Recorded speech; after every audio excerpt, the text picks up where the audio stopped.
Politicians clash over TV election debates. The Prime Minister says he'll only take part if the Green Party is included. The Labour leader accuses him of running scared. He's run out of excuses. He's running scared of these debates. And in the words of his heroine, Lady Thatcher, he's frit. But the PM said either he'd take Miliband on one-to-one or all the minority parties.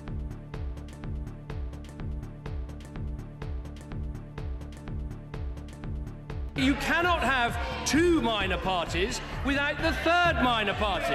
I don't think any one political leader should be able to stop these debates happening, should be able to veto these debates, block these debates. Labour and UKIP are accusing David Cameron of being chicken.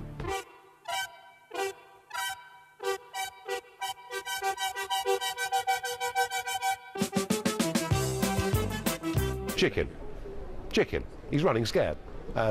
Isn't it interesting that when the Conservatives this week launched their big 6 topics for the general election campaign, immigration wasn't one of them. And that, I think, is why he would rather take the hit for stopping these debates than allow them to go ahead.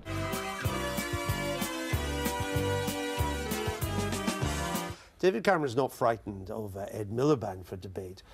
What he wants to avoid is bigging up Nigel Farage, isn't it? That's what he really wants to do, and he's using the Greens as cover to do that. Well, there is a theory that Nigel Farage would do pretty well in these debates and that, as a consequence, Mr Cameron wouldn't. Is that what he's worried about? Well, I think he's worried about 2 things. One, indeed, as you suggest, is that indeed Nigel Farage would do rather well. And of course, we remember that when Nigel Farage debated with Nick Clegg in advance of the open elections on both those 2 debates, the public at least judged Nigel Farage the winner, and certainly it didn't seem to do UKIP much harm. I think the problem is David Cameron says a lot, but as we've seen from his refusal to take part in this debate, he does very little. That's right. That's his problem. It is absolutely absurd that he cares 2 figs for the Greens. It is about stopping the debates taking place. One of his allies said to me, what we want to create with the Greens in that debate is a democratic borathon where you'll all be bored to death as Natalie Bennett drones on, and that will reduce the impact of Nigel Farage and reduce the impact of Ed Miliband. I've talked to a few people at Number 10 about this. They're not ducking this debate because they fear Ed Miliband. If anything, they want the juxtaposition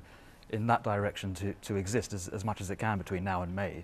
It's the idea that people don't really know who Nigel Farage is because he's not one of the 2 main party leaders. As soon as they see him and his geniality over the course of an hour and a half, that more voters go. The Nick Clegg of the 2015 campaign. Precisely that. Worried about. I'm unsure what the precise sort of measure for measuring political flack is, but I'm sure somewhere in Downing Street someone has a whiteboard and they are working out whether they've got more or less flack for doing this or not doing it. There is a broad conventional wisdom that this would not benefit the Prime Minister and would be a huge boost to Nigel Farage. The broadcaster will be hugely cautious about the idea of doing something so sensitive at such a sensitive time. Let's not forget that part of the reason that Nigel Farage is in the debate, which I think is one of the main reasons why David Cameron doesn't want to take part, is because Ofcom have ruled that UKIP is now a major party. Why have the broadcasters, Andrew, just briefly, included UKIP but not the Green? There is a formula that looks at past election performance, recent election performance, not the general election, locals, European elections, and current opinion poll rating over a long time.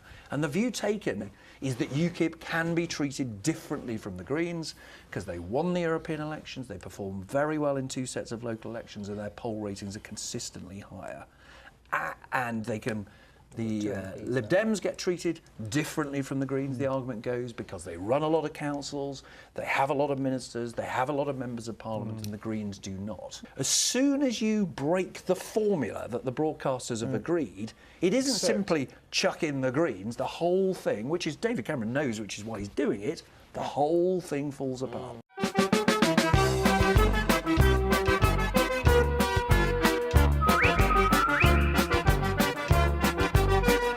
We know that Nigel hammered Nick Clegg in the debates on the European Union ahead of the Euro elections, and I'm sure David Cameron is frightened that he might do the same to him.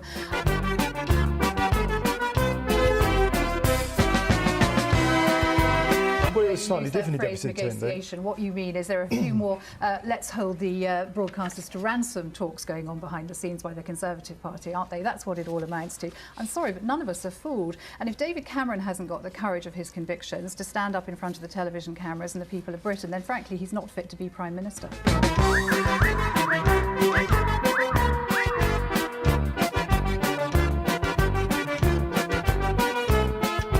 think that he really doesn't want the debate. Nothing to do with the Greens. He doesn't want to. He doesn't want to big up Nigel Farage. That's the reason, isn't it? I'm afraid I think it is. Yeah.